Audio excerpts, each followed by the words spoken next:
کوئی بھی نیک عمل ہو اسے محض اللہ کی رضا کے لیے کیا کریں، لوگوں کے لیے نہیں، کیونکہ ایک انسان تو کبھی بھی دوسرے انسان سے خوش نہیں ہو سکتا۔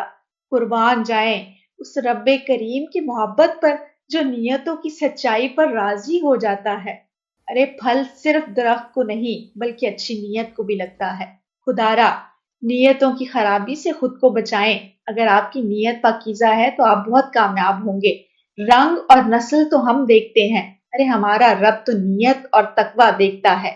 اپنی جانب سے ہر ممکنہ کوشش کیجیے کہ اپنے رشتوں کو اخلاص کے موتیوں کی لڑی میں سیجا کریں، پھر آپ اپنی زندگی کے سفر میں ان رشتوں کے ہونے سے ایک خوشی محسوس کریں گے جو اللہ کی رضا سے جڑی ہوئی ہے۔ انشاءاللہ محض اللہ ہی کے لیے جب سب کام کر کے دیکھیں گے تو آپ کی زندگی اور آخرت دونوں ہی خوبصورت ہو جائیں گے۔